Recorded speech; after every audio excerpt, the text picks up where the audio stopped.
One. Freedom Day is nearly here and small businesses are preparing to open again. And before you do, as a small business owner, it will pay to know what you can do now to gear up your working capital. We are joined by Kamsen Rajah from ScotPac to discuss cash flow finance solutions for small and medium enterprises and how they can help you have a profitable start to your business after lockdown. So welcome, Kamsen. Welcome. Thanks, guys. Thanks for having me. How you going? Super excited to be a guest on this one. There you go. Yeah. And on Are You OK Day, and on the day that we've got some news about what is going to be changing soon. So great day to be here. And especially this business helping out small and medium enterprise as well. So, yeah, great stuff. Yes, it gives us good news today. It gives us all something to look forward to. A few more weeks left. Absolutely.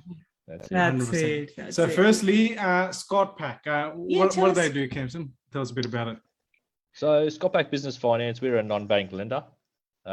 We provide working capital solutions for SMEs.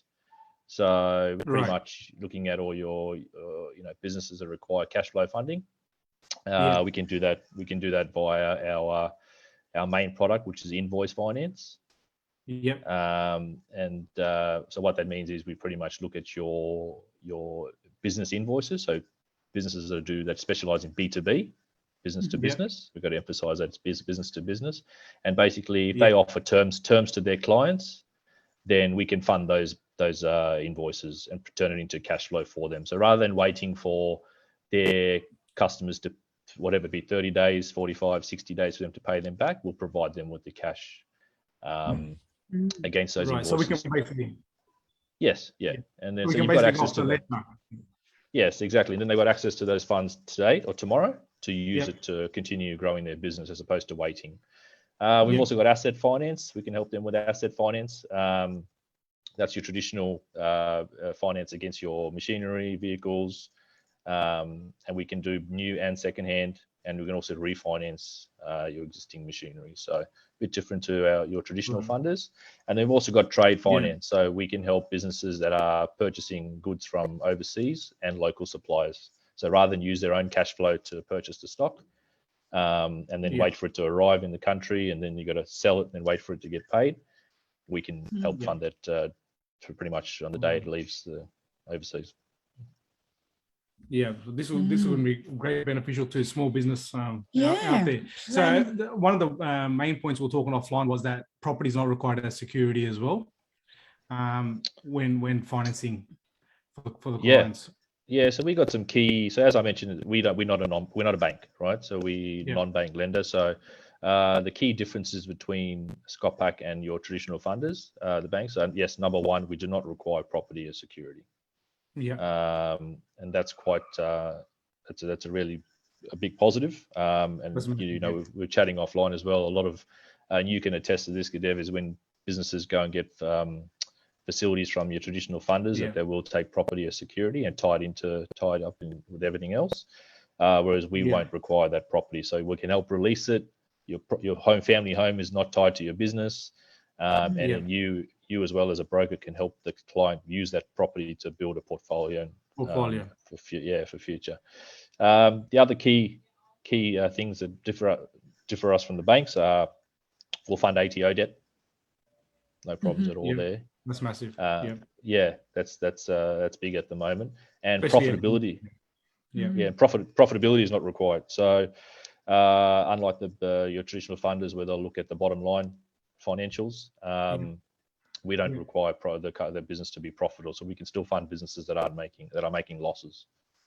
Yeah, how good is that? So basically, no property required as security. Business doesn't have to be profitable. This is great. Yeah, and let's talk about the cost of getting this. How do you enable this? It's case by case when it comes to how we price deals, and again, it's all based on the business that we're dealing with. The turnover of the business, and it's the strength of the business. So it's the rates are very competitive when it comes to unsecured lending. So it can range anywhere from mid sixes to mid to high sevens for facilities. So and again, Gadev, you can tell me, what your traditional funders are charging for unsecured facilities. It's that's very those rates are very sharp. So traditionally, unsecured lending is ranging up to 15-16%. So, and Wow. if you're getting funding anywhere from 10K to 150 million, depending on the business, that's great. That's unbelievable. Yeah. So, yeah. Look, and we at ScotPac, we do surveys twice a year. We employ we get Eastern partners to do surveys on SMEs for us. So they go out, and we want to get information from SMEs on directors of what are they seeing, what's stressing them out, and what we find post pandemic is that 17% of them are planning to fund their business through not through their main bank, I should say. So they don't want to go through their main funder. They want to go elsewhere and go to non-banks. Yeah. So, there's quite a few businesses out there and 53% don't know how they're going to get funding. They're not sure. Yeah, they're not sure because they come on. Yeah, and you got to think, once all the stimulus stopped, and a lot of people using the stimulus from the government as cash flow, so they're going to need to find other means to raise cash flow. And the other key, we found out that the directors are actually going to be very heavily reliant on their trusted advisors. So that's you as their broker, and also their accountants. So they're going to need their trusted advisor to help them restructure their business, look at getting alternative means of cash flow funding, because they're not going to meet the requirements of the traditional funders. If you haven't been trading for the last few months, and we all know a lot of businesses have been closed, their customers are closed, so they're not going to have the trading activity. And you tell us. I mean, you know what the banks are asking for. I'm not. What are the banks asking for at the moment? At the moment, and a lot of the funders, they're going to ask for recent pay slips, depending on what industry you're in, or recent BAS statements to see what the turnover is and what's it looking like. Give projections over the next couple of months. So it's going to be tricky over the next couple of months, especially the businesses that have been affected by the pandemic.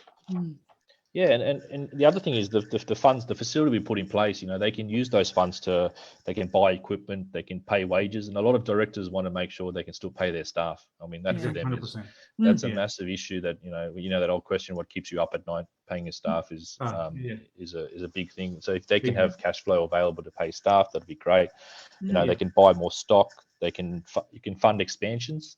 We will provide funding for acquisitions to expand your business. They can improve their cash flow. They can pay their suppliers. They can take advantage of supply discounts. If you go to your supplier and say, "I'll pay you early, can you give me a discount?" They'll get that. They can inventory discounts. They don't have to rely on directors' their own personal funds.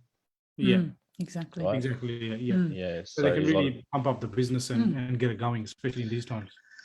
You know what I mean? It's cheaper for the business to pay for the fund the business than it is for the director to put their own money into the business. 100%. You got to spend money to make money. Yeah. So that's coming down to that. Expense as well, which can and be business and businesses that are specialised in B2B, they've got a ledger there, a receivables. That's an asset that a lot of people don't know they can get funded against. Yeah. Right. A lot of people think it's just property. It's or asset within asset within the business, like machinery or so on. Whereas there's a ledger there that's actually an asset in your business that you can use to fund, and the facility is there for as long as you want. So if you don't want it anymore, term on the facility? No. So we can do no term. So basically, you can use it for, and you only pay for what you use. Yeah. Okay. Right. So that's the key. So yes. Like a line of credit. Yeah. So basically, if you draw down the facility and then your client pays their invoice, if it takes 30 days, and you're paying interest for 30 days. So you can think about it as your client's paying down your debt. Right. Yeah. Another one we're talking offline was with asset finance. I'm refinancing the asset after 5 years or. Yep. I mean, instead of sometimes there's a big balloon payment at the end of the term, or you got to change the car. So especially in the transport industry. exactly, and that's what we're there for. So it's just a matter of if the equipment's still in good condition, and it's you need to raise cash flow against it, then we can have a look at it for sure. So it's all. So what is the process? How long does it actually take, and what's involved? What are the documents? What other things? Question. Yeah. So we can turn. So one of our keys is our speed to get a application done. The good thing is for let's say for GitDev, you don't have to do any work, mate. That's it. You know, you just identify the opportunity, you send it to me, and then we write up the submission. We do everything. You can be involved as little or as a lot as you want, as much as you want. Sorry. Yeah. So basically, we just need limited information at the start. Then we can tell you straight away whether we can do this deal, and then we'll liaise with generally there's an accounts manager or financial controller within a business, get their information that we need, and we can write up the submission and get a facility approved and settled within 3 to 4 weeks, if not earlier for smaller ones. Yeah.